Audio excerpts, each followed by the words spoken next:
Dobar dan majstori, dobrodošli u zonu alata. Hajde danas da pogledamo ovaj oštrač lanca za motornu testeru. U pitanju je Parksideov oštrač.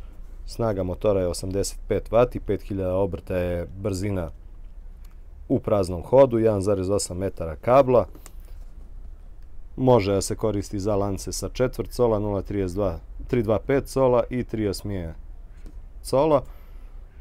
Ovde kažu ima podesivi ugao oštrenja, što je normalno, podesivu dubinu takođe oštrenja, LED svetlo, jel tako, 104 mm je veličina diska koji koristi, koji dolazi uz njega.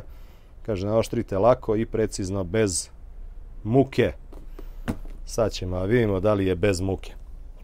Generalno, lanci testere, znamo svi kako izgledaju. Imate deo koji prolazi kroz vodilicu, odnosno kroz mač. Imate zub koji se oštri i imate ovaj ovde graničnik koji određuje koliko duboko će da zajeda ovaj zub.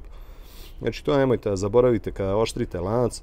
Nije dovoljno samo naoštriti zub, potrebno je proveriti i visinu ovog ovde graničnika da bi lanac zajedao dovoljno. Ne valja da bude ni kratak, ne valja da bude ni dugačak. Ako je dugačak, lanac ne zajeda dovoljno u materijal, nemate znači dovoljno dubinu reza, onda sporo jako seče, a ako je previše spušten dole, onda zajeda previše u drvo i opterećuje motor preko onoga što je predviđeno.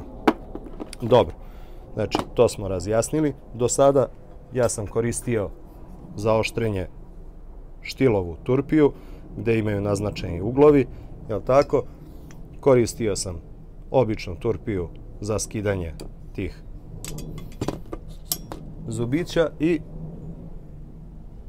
ovo je dodatak koji služi da baš odredite visinu samog tog dela. Znači, kada se postavi mora da se poravna sa ovim ovde, ne sme da štrči. To ću vam pokazati još malo kasnije.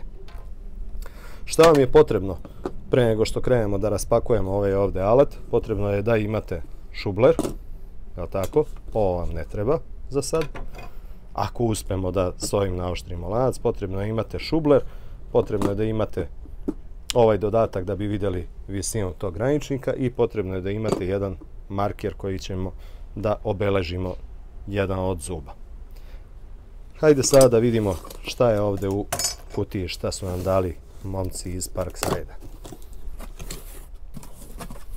Dolazi uputstvo za upotrebu, klasika, možete naći tu koje brusne ploče koristi, 104 mm puta 3,2 mm, Fi 22 rupa za prihvat, jel tako?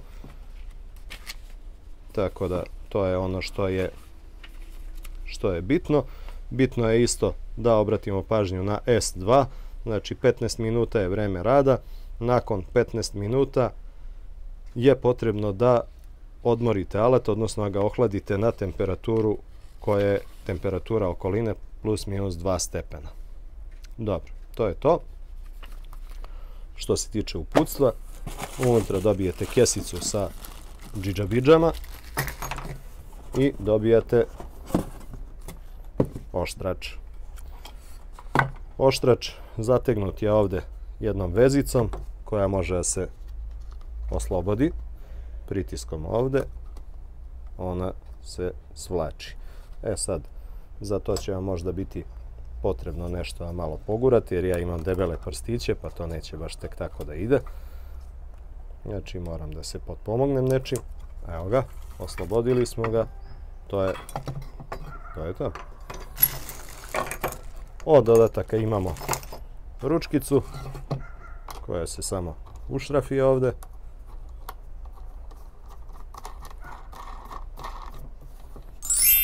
To je to. Imamo ovaj šraf, to vam je graničnik dubine, on ide tu. Graničnik dubine, znači će se oslanjati na ovaj ovde deo. Njime određujemo koliko ćemo duboko da zadremo u lanac. Tako. Dobro, to ćemo posle štelovati. Taster za pali gasi. Ovde bi trebalo da bude ovo, pretpostavljam, vodilica kabla, međutim, evo, iz kutije je stiglo ovo puknuto, nije ni bitno previše. Ovdje vidim da mrvicu lufta ima, nadam se neće praviti probleme u radu. Sem toga, šta još dobijamo? Evo ga, za određivanje ugla i držač lanca. Ovdje isto treba ovaj šrafić da zavrnemo skroz, on će nam znači određivati poziciju zuba koji oštrimo. I imamo navrtkicu, znači ovo proguramo ovdje, da ručka bude ka nama, koja služi za stezanje lanca, i odozdo ovo zavrnemo. Ok. Ovdje imate jasno naznačene uglove oštrenja. Ovaj lanac koji ćemo mi oštriti danas, on se oštri na 30 stepeni, znači bit će potrebno da se zakrene na tu poziciju i da se odozdo stegne. Ovdje, što se tiče ovog livanog postolja, imate jedan zub ovdje. Znači, potrebno je da ovaj deo stoji stabilno negdje na stolu i ovdje dolazi ivica stola, da bi vam ovo bilo ovdje pristupačno da možete da oslobodite. Bitno je da ovo pričvrstite na neku radnu površinu, da vam to ne bi trčalo po stolu. Dali su i dva šrafa sa maticama koji se proguraju tu i učvrsti se za neku dasku ili sto. Hajde da pogledamo kakvo su nam tocilo ovdje dali.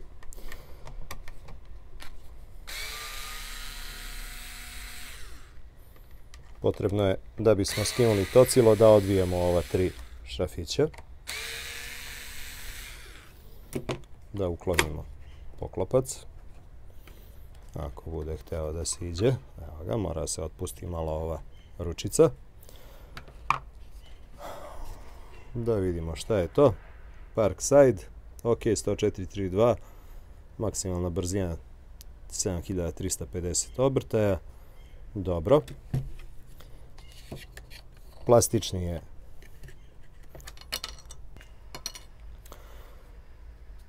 Dobro. Vidjet ćemo kakav je kvalitet tocila. Trebalo bi da je standardna mera i da može da se tocilo nabavi kvalitetnije neovisno o tome. Ovdje samo uležištenje, koliko ja vidim, osovina je od plastike, sve je ovo ovdje plastično. Ok je, nema lufta.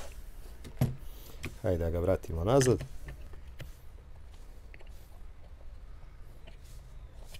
S obzirom da je plastika, ne pretezati. Hajde da montiramo ovu plastikicu što mi je ispala. To ide tako. Ako vam ispadne i ova ručica, samo ugurajte ovdje maticu. Ok. Vraćamo nazad štitnik. Uvijek malo prvo u rikverc, pa onda na pravu stranu.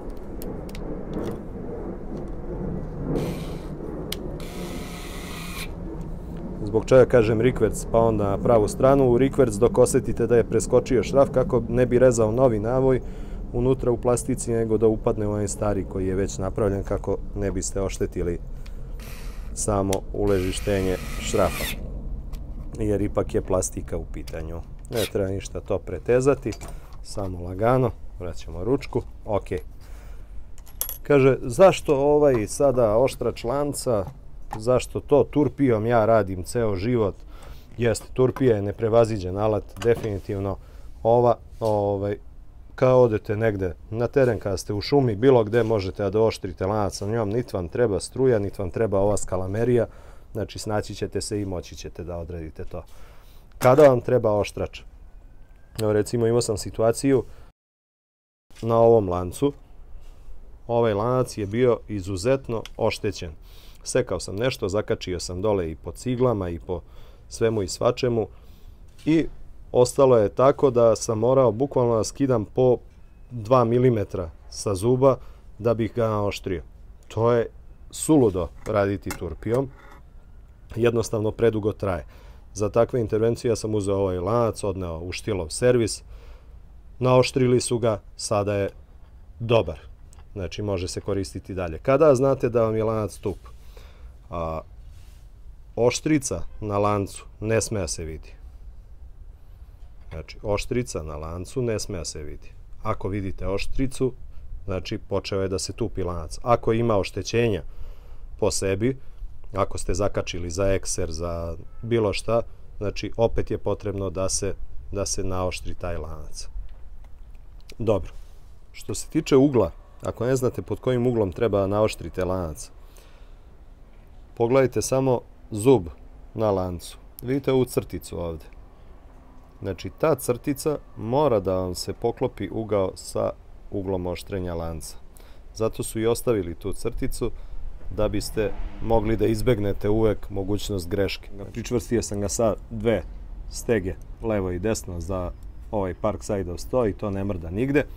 Zašto sam vam rekao da vam treba šubler?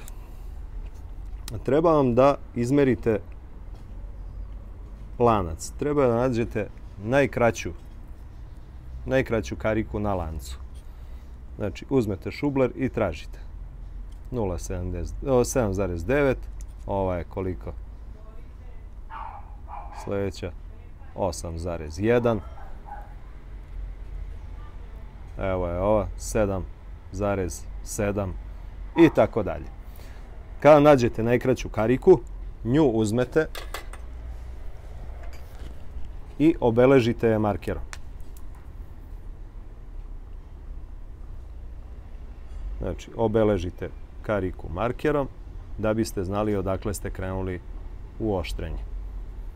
Evo ga. Postavimo lanac ovde.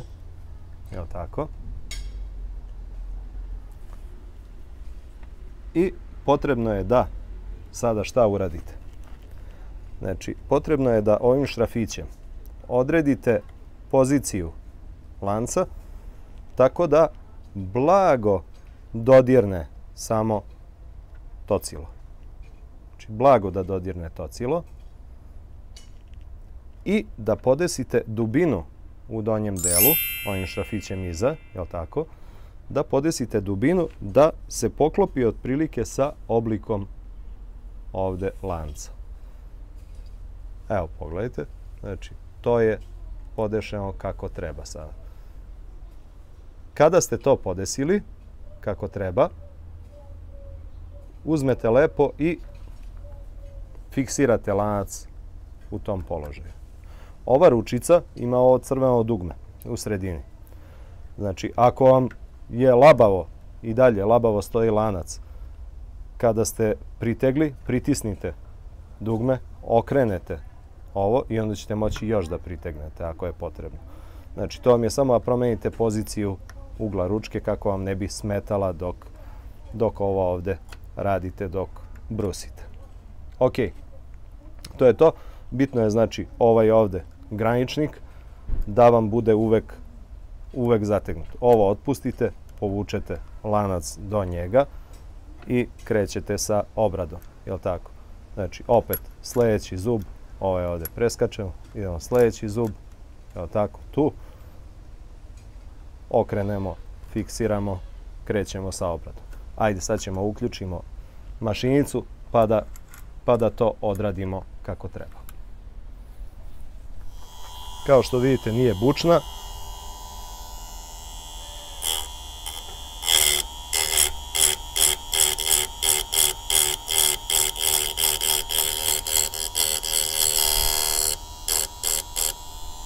I radite ovako na preskok.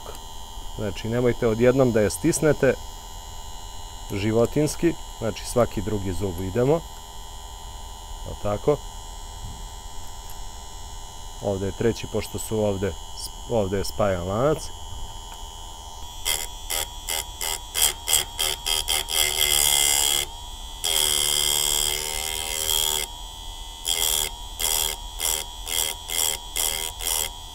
Samo lagano. Ajde, sad ćemo isključiti, izvaditi lanac da vidimo kakva je oštrica.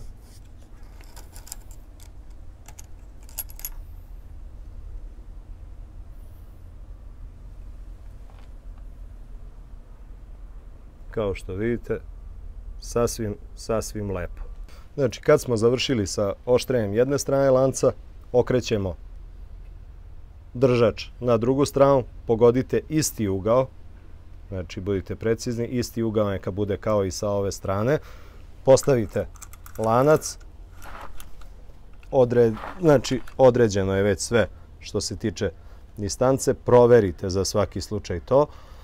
Ovaj ovdje zubić, pazite da vam se ne podvuče ispod, da vam se lanac ne ukrivi. Znači samo lagano ga pritisnite uz, zabravite i kreće oštrenje.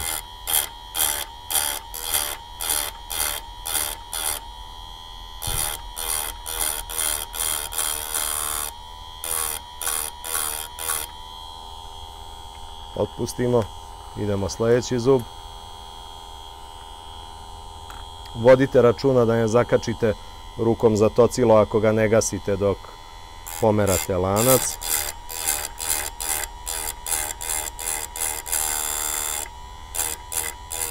Znači, samo lagano ovako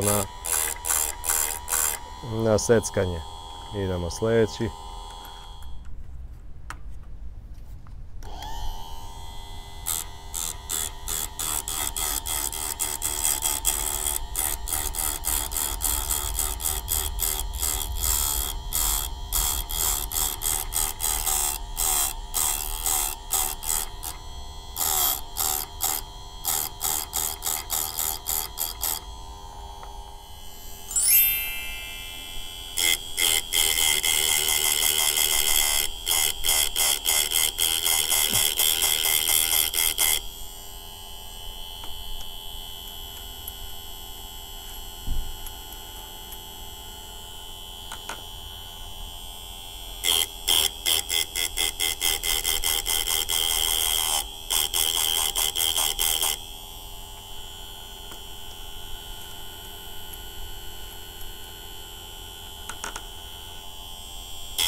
Pogledajte.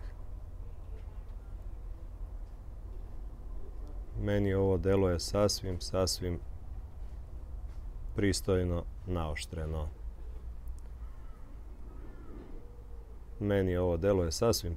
naoštreno.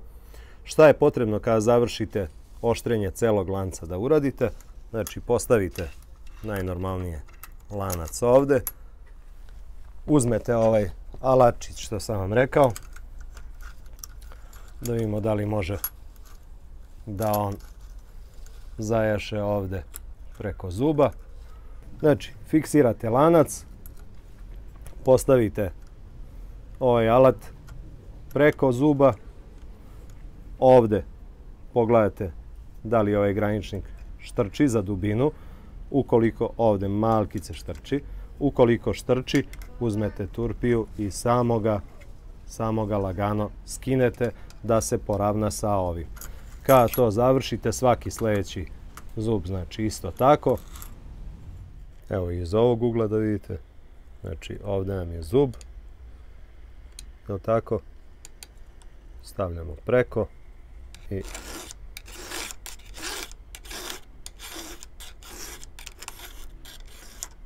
samo par pokreta turpija. Idemo sljedeći. To je to.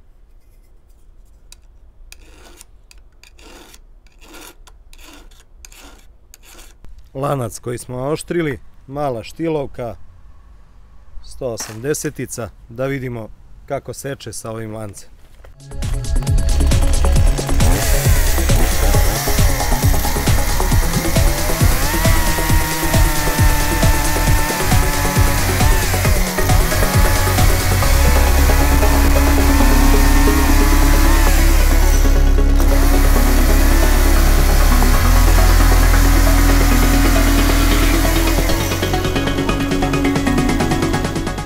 Hajde da vidimo šta smo ovdje napravili. Znači, uz sam jel tako, oštrač lanca, treba vam alatkica da biste mogli da skinete ove zube koji određuju koliko će prodirati duboko u materijal sam zubac. Turpija štilova, ok, kvalitet, nisu skupe. Ovo vam ne treba osim ako idete na teren, pa treba na terenu da dooštrite motornu testeru. Ako imate ovo ostavite kući. To jest, ne, ovo ponesite sa sobom, ovo ostavite kući. Lanac deluje mi da je ok naoštren, ono što sam ja uspeo da pregledam. To mi deluje sasvim dobro, sasvim korektno. A vidite, znači skroz je to lepo naoštreno. Šta su vrline? Ok, cena 3000 dinara, 25 evra, to nije sporno. Konstrukcijski, nije ni loš, nije nešto previše glibava, nije ni previše čvrsta, ali mislim da će moći da posluži. Mana, ovaj ovde deo. To. Znači, neki put hoće da zađe ispod zuba. Evo šta je mana. Znači, kada stavimo lanac, pogledajte, hoće neki put da se ovo podvuče i da iskosi zub. Pogledajte ovde zub. Znači, to je mana. Sada, sa jedne strane te jeste mana, hoće to da se nekad desi, sa druge strane neće da se desi. Znači, ovaj ceo ovde graničnik bi trebao zapravo bude pomeren par milimetara na kontra stranu, evo tako kako se to ne bi dešavalo. Znači, taj i ovaj hoće neki put da zezne, da podiđe. Ali dobro, obratite samo pažnju na to, ostalo sve manje više je ok, kako ovo namestite, sve stoji, tako da tu nema zaista nekih problema. Hajde da pogledamo dužinu zubaca, ovo što smo radili, što smo oštrili, 6,69, 6,74. Generalno, meni ovo deluje sasvim ok. Ne mogu da pričam o kvalitetu sa nekom turbo, to je 3000 dinara, nije neka velika cena za ovakav alat. Ako vam treba skuplji, imate Oregon, imate druge štil proizvođače, pa molim lepo, koliko para, toliko muzike. Ali što se tiče samog nekog kućnog korišćenja, mislim da će ovo izdržati i da će odraditi lep posao. I samo još da uspem da pronađem zamenske ove ploče, da budu one malo još kvalitetnije, verujem da tu neće biti nikakvih problema u daljem korišćenju. Hvala vam što ste bili sa mnom, što ste odgledali ovaj video, kliknite like ako vam se dopao, subscribe, u komentarima ako vas nešto zanima da mogu da pomognem, slobodno postavite pitanje. Pozdrav od mene iz Zone Alata.